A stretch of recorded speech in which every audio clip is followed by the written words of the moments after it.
দেখো বন্ধুরা, এখন আমার কর্তামশাইয়ের আর্জি হয়েছে, এখন ইলিশ মাছের ঝাল দিয়ে ভাত খাবে। হ্যাঁ, তবে তাই করতে হবে, আর কি করব বলো। এই দেখো, এটা পমফ্রেট মাছ। আমার ছেলে ইলিশ মাছ খেতে চায় না বলে ওর পমফ্রেট মাছের ঝাল করে দেবো। আর এই ইলিশ মাছের ঝাল করব, আলাদা করে করব। একসাথে করলে আবার খাবে না, সব আলাদা আলাদা করে করতে হবে জানো। এই রাত্রিবেলা এখন 9:30 বাজতে যায়, এখনও বললো, অফিস থেকে ফোন করে বলা হলো। আর কি করব, করতে হবে যখন বলল। সেই জন্য এবার আমাদের আবার মিক্সিতে করে দিলে খাবে না, শিলনোড়াতেই বাটতে হবে। সেই জন্য নিয়ে নিয়েছি কাঁচা লঙ্কা 4টে, আর কালো সর্ষে, সাদা সর্ষে আর সাদা তিল ভালো করে বেটে নেব, মিহি করে বেটে, আর কাঁচা সর্ষের তেল দিয়ে একদম মাখাও মাখাও করে ঝাল করে দেবো।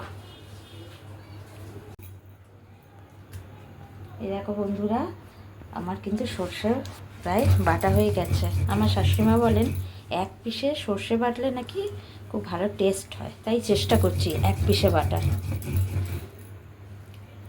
দেখো বন্ধুরা, আমার সর্ষে বাটা হয়ে গেছে। এবার আমি কড়াইতে তেল দেব, তেল দিয়ে মাছগুলো ভালো করে ভেজে নেব। প্রথমে পমফ্রেট মাছটা ভেজে নিচ্ছি। দেখো, ইলিশ মাছের মাথাগুলো এবার লাল করে একটুখানি ভেজে নেব ভালো করে, আর বাকি মাছগুলো একটু হালকা করে ভাজবো। এই দেখো বন্ধুরা, আমার মাছগুলো সব ভাজা হয়ে গেছে, আর আমার সর্ষে বাটাও রেডি। এবার কড়াইতে একটুখানি তেল তুলে রেখেছি, আর এবার কালো জিরে ফোড়ন দিয়ে দেবো।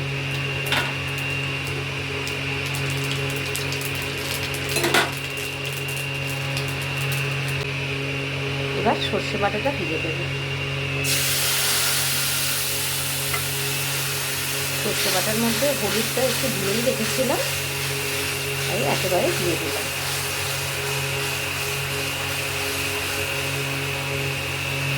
সর্ষে বাটা বেশিক্ষণ নাড়ানাড়ি করলে আবার তেতো হয়ে যায়, ওই জন্য বেশি নাড়ানাড়ি করবো না, একটু একটু জল মিশিয়ে দেবো।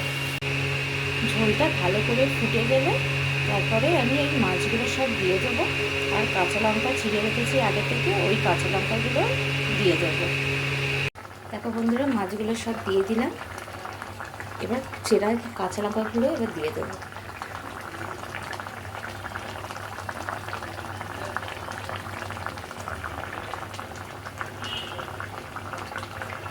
দেখো, আমার এটা হয়েই এসেছে।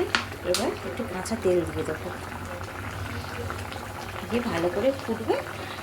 ব্যাস, আমার ভাতের রান্না কমপ্লিট।